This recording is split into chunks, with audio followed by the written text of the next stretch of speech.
Halo, welcome to Ruduk Mada Talk. Ini ada salah satu guest lagi, bukan teman saya sih sebenarnya. Belum pernah ketemu. Murid. Oh enggak juga.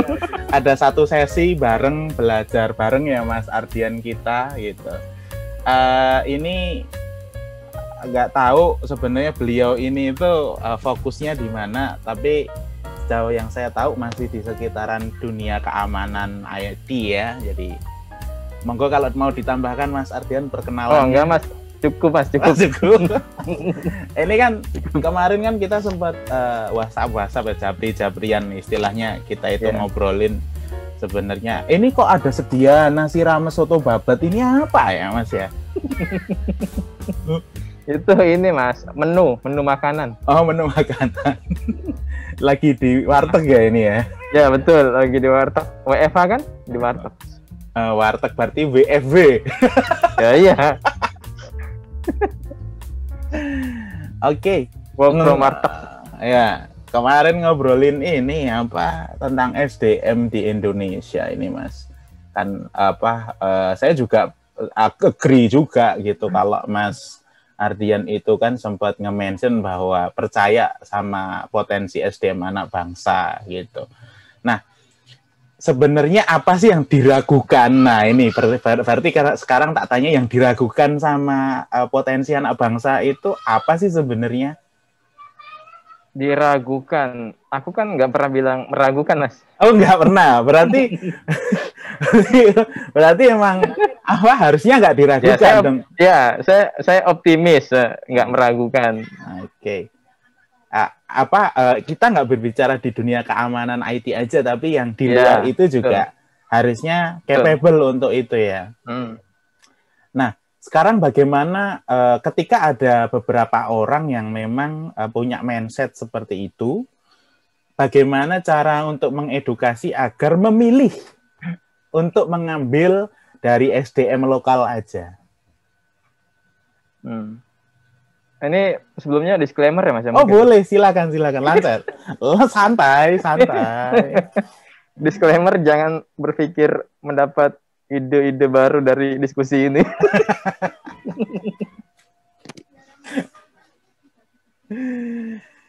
Sebenarnya ini sih Mas, kalau tadi sorry apa pertanyaannya Mas?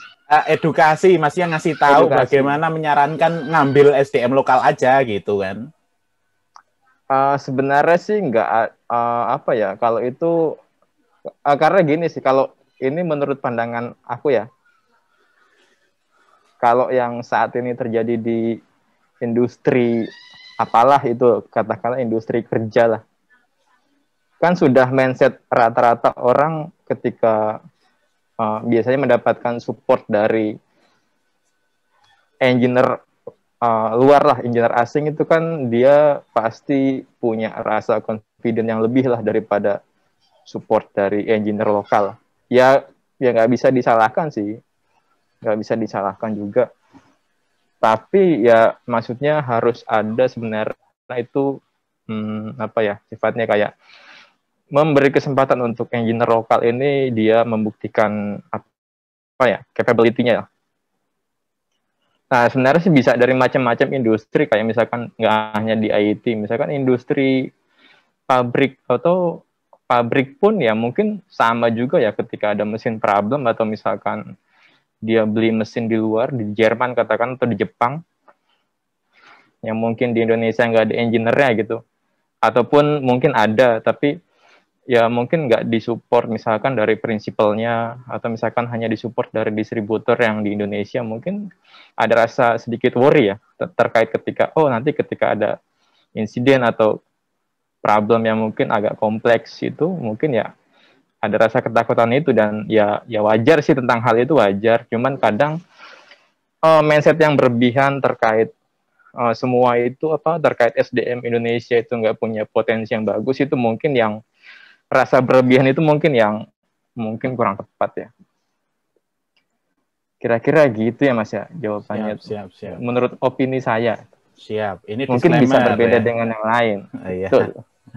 Ya, oke. Aku kalau boleh nanggepin ya, sebenarnya relate tadi yang Mas Ardian cerita, memang benar ada beberapa hal yang jadi tidak pede kalau misalkan yang mau ngambil itu engineer lokal lah. Karena mungkin karena sertifikasi, karena pengalaman multinasional ya. Jadi ya istilahnya dia bisa mungkin ngerjain di project di berbagai negara. Nah, itu yang membuat mungkin SDM lokal agak susah ngejarnya nih gitu. Iya. Kalau dari segi kepede harusnya ya sama-sama pede aja sih, karena dari basic knowledge juga sama gitu. Sama. Lalu kalau soalnya gini Mas. Oke, lanjut. Aku pernah kerja bareng dengan prinsipal dengan prinsipal di beberapa project IT ya, engage bareng. Sebenarnya kalau aku perhatikan dengan cara kerja mereka lebih terstruktur. Tapi bedanya adalah itu bedanya dengan engineer mungkin yang minim dengan sertifikasi atau pengalaman. Kasarnya gini, ketika ada prinsipal mengalami problem, mereka tetap buka manual guidance. Nah, tapi bedanya mereka tahu di mana poin yang harus mereka cari. Dibandingkan dengan engineer lokal, mungkin katakan waktu itu saya belum punya pengalaman, jadi baca buku manual guidance dari halaman 1 sampai ratusan mungkin, kayak gitu. Tapi kalau engineer yang udah prinsipal, mereka tetap buka guidance, sama-sama buka dan baca buku yang sama. Bedanya mereka tahu titik di mana harus mencari masalahnya itu, dan engineer lokal yang ya mungkin butuh ya beda jam terbang juga. Jadi masih meraba-raba. Tapi waktu itu memang status saya memang belum fokus di salah satu teknologi atau di salah satu produk kan. Berbeda dengan engineer yang prinsipal yang ya dia pegang produk A, ya dia fokus di A, deep ya mendalam lah. Bedanya sih kalau yang saya tangkap kayak gitu, Sas. Oh, I see. Iya. Ya masuk. Ya memang kayak gitu sih. Kita itu orang lokal, karena saya orang lokal, boleh pede juga gitu. Kalau misalkan kita menguasai sesuatu hal yang kita sudah day to day-nya pakai itu, day to day-nya kita mengerti teknologi itu bekerjanya seperti apa, ya udah pede aja. Nah, ini pengen tak terusin nih tadi, daripada nanti kelupaan. Bagaimana dengan produk atau teknologi lokal, Mas? Kita saat ini masih ngacunya ke yang itu, yang monggo silakan, Mas. Gimana pendapatmu? Negara yang mana? Banyak soalnya negara Indonesia. Ya pokoknya kenapa sih kita masih jadi pemakai ya? Follower create pemakai. Something. Iya. Ini sih yang kemarin jadi pengen ngobrol bareng sebenarnya, Mas. Jadi gini. Ya mungkin ya hampir semua orang Indonesia tahu lah almarhum B.J. Habibie ya. Itu apa sih yang diragukan? Udah nggak ada lah ibaratnya. Bahkan Jerman pun ya semua rata-rata tahu lah, mayoritas orang Indonesia kemampuan beliau itu kan. Udah nggak bisa dipandang sebelah mata lagi, udah. Bahkan Jerman pun yang punya teknologi tinggi pun sangat-sangat menghargai. Tapi gimana dengan, ini saya bilang bangsa saya gitu. Bangsa saya bangsanya Mas Mada sama nggak ya?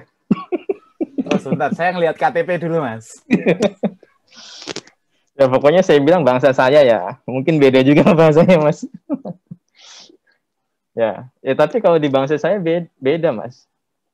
Maksudnya ya saya sendiri secara orang awam yang mungkin secara teknologi nggak terlalu deep, kok ya ada rasa heran juga loh. Kok bisa ya? Nah, itu yang sudah levelnya sangat-sangat top lah menurut saya. Kalau mungkin yang beberapa tahun terakhir, kalau kita bicara teknologi, mobil listrik ya, kita bicara mobil listrik nih. Ya meskipun apa, saya nggak deep di dalam dunia itu karena memang kerjanya bukan di industri mobil listrik. Cuman kalau diperhatiin dari tahun sekitar 2017 deh kalau nggak salah, waktu itu masih Pak Dahlan Iskan kan, Menteri BUMN ya. Nah, itu kan digembar-gemborkan juga, dipromosikan lah untuk mobil listrik Indonesia kan. Nah, itu kan salah satu perancangnya kan, kalau sampean pernah dengar mungkin ya, Ricky Elson ya. Ricky Elson itu kan orang, ya bangsa saya itu bangsa saya Mas. Beliau itu lahir di Padang, kuliah sekitar 10 tahun di Jepang ya. Di Politeknik Jepang kalau nggak salah, itu di bawah asuhannya Profesor Kaji kalau nggak salah. Dan beliau sempat juga kerja di salah satu perusahaan terbesar perusahaan besar di Jepang, namanya apa lupa. Akhirnya singkat cerita itu beliau sudah dinobatkan sama profesornya sebagai seorang sensei. Nah,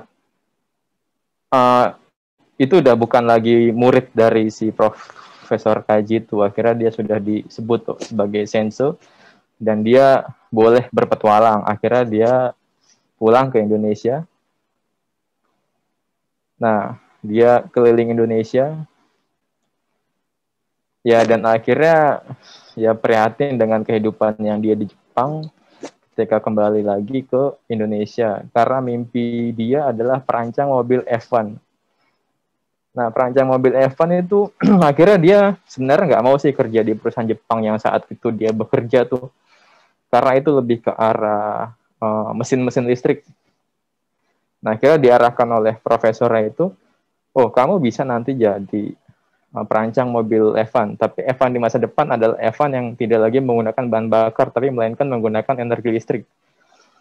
Nah, singkat ceritanya, Ricky Elson ini saat ini sudah sebagai pemegang hak paten mobil listrik Cielo.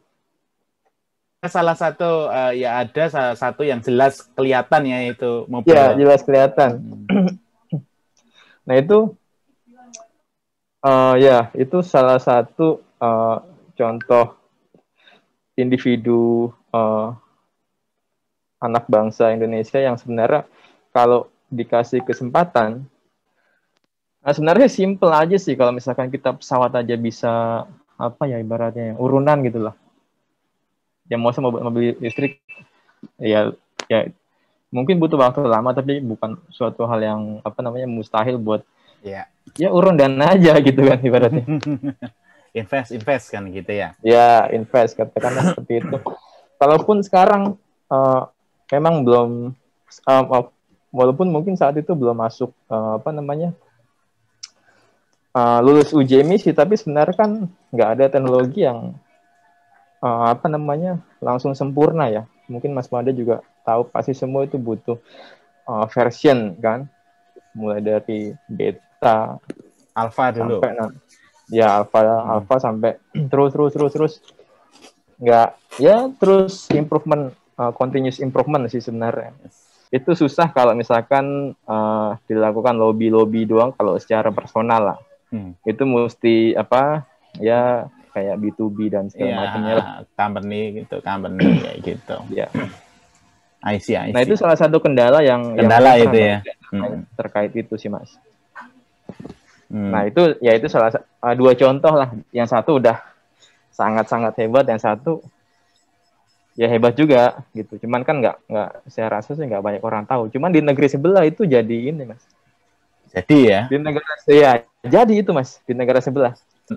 Berarti kan dari segi people, proses sebenarnya kita bisa mandiri gitu. Teknologi kita bisa ngedevelop, namun harus ada bantuan kurang lebih, karena ya mau gak mau kan juga banyak yang ikutan untuk ngebikin juga ya, which is dari peraturannya, dari segi kemudahan untuk create something kan gitu.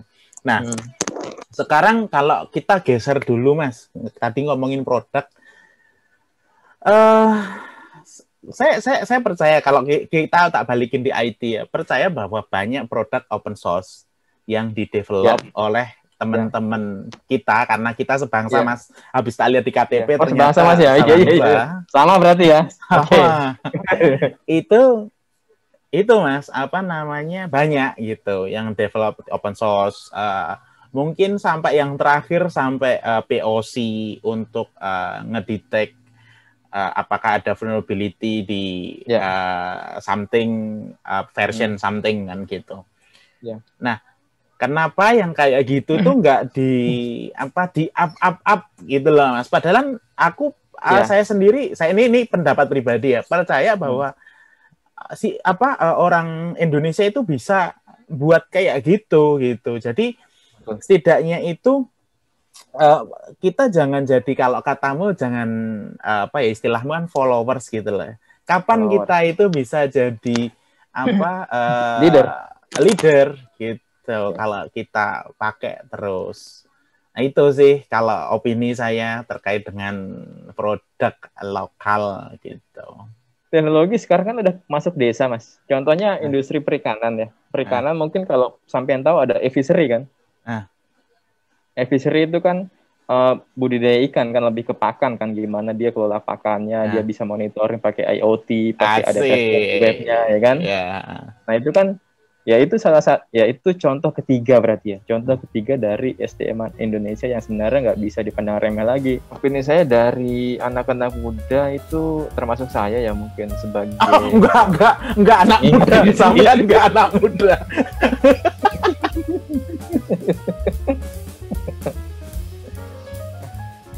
Lanjut.